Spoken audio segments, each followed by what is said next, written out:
AP mega DSC 2025 certificate verification ఎలా జరుగుతుందో అని ఒక పీడిఎఫ్ ఫైల్ని విద్యాశాఖ విడుదల చేయడం జరిగింది.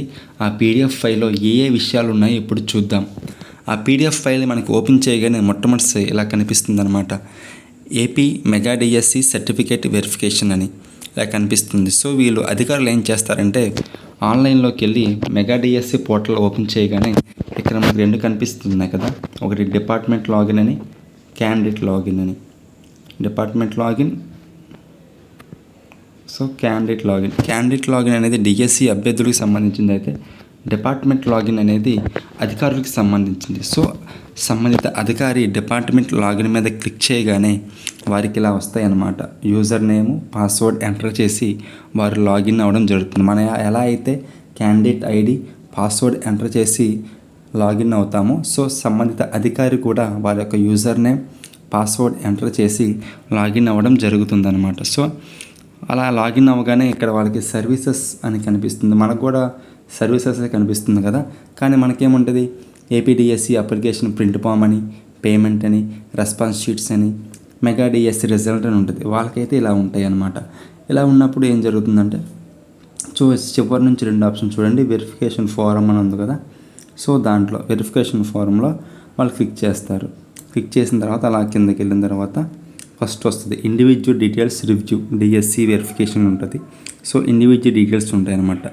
అంటే వాళ్ళ దగ్గర ఆల్రెడీ లిస్ట్ ఉంటుంది, అంటే ఏ అభ్యర్థి వాళ్ళ దగ్గరికి వస్తారు అని.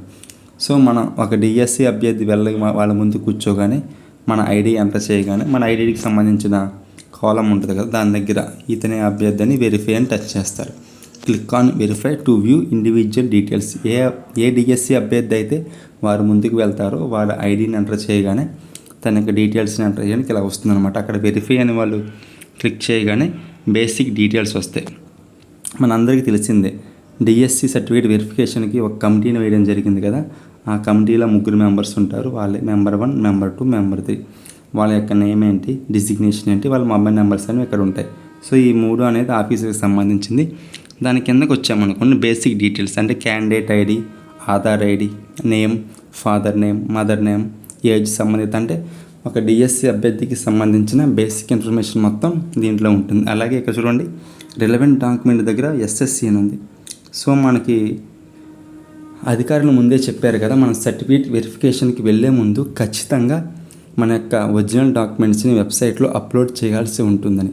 సో మనం అప్లోడ్ చేస్తాం కదా, ఇక్కడ వ్యూ ఎస్ఎస్సి అని ఉంది కాబట్టి ఎస్ఎస్సి హాల్ టికెట్ అది వ్యూ కొట్టగానే మన ఎస్ఎస్సి మార్క్స్ మేము వస్తుంది అనమాట. వచ్చినప్పుడు వాళ్ళు చెక్ చేస్తారు, ఓకే ఎస్ఎస్సి మార్క్స్ మేము అంతా కరెక్ట్గానే ఉంది, ఎక్కడ ఎటువంటి మిస్టేక్స్ లేవనుకుంటే కరెక్ట్ అనే దగ్గర క్లిక్ చేస్తారు. కరెక్ట్ అనే దగ్గర అదే ఒక తప్పు ఉందనుకోండి, ఇన్కరెక్ట్ అని కొట్టి తప్పు ఏముంది అంటే ఆ రీమార్క్స్ ఏమున్నాయని ఖచ్చితంగా అధికారి దాంట్లో ఎంటర్ చేయాలన్నమాట. కరెక్ట్ ఉంటే కరెక్ట్ కొట్టి వదిలేస్తే, కానీ ఇన్కరెక్ట్ అని వచ్చింది, ఇన్కరెక్ట్ అని ఒక అధికారి భావిస్తే అది ఎందుకు correct, date of birth match అవ్వట్లేదా, పేరు మ్యాచ్ అవ్వట్లేదా, అమ్మ పేరు మ్యాచ్ అవ్వట్లేదా, నాన్న పేరు మ్యాచ్ అవ్వట్లేదు, సంథింగ్ ఇలా ఏదైతే మ్యాచ్ అవ్వట్లేదో దానికి ఖచ్చితంగా రీమార్క్స్ ఎంటర్ చేయడం ఖచ్చితంగా జరుగుతుంది. దాని తర్వాత అలా కిందకి వెళ్తే రివ్యూ అటాచ్మెంట్స్, అంటే మనం ఏమేంటి వెరిఫికేషన్కి పెడతామో ఆ సర్టిఫికేట్స్ అన్నిటిని వాళ్ళు చూస్తూ ఉంటారనమాట. సో ఇక్కడ కూడా సేమ్ బేసిక్ డీటెయిల్స్ వచ్చేసిన తర్వాత మన సర్టిఫికేట్స్ అన్ని కింద అప్లోడ్ చేస్తాం కదా, వాటిని చూస్తూ ఉంటారు.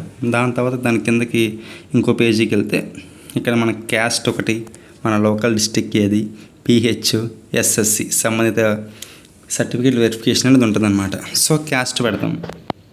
సెకండ్ వచ్చి క్యాస్ట్, మన క్యాస్ట్ పెడతాం. క్యాస్ట్ సర్టిఫికేట్ కరెక్ట్ అనుకోండి, అంతా కరెక్ట్గా ఉంటే కరెక్ట్ అంటారు, తప్పు ఉంటే తప్పు కొడతారు.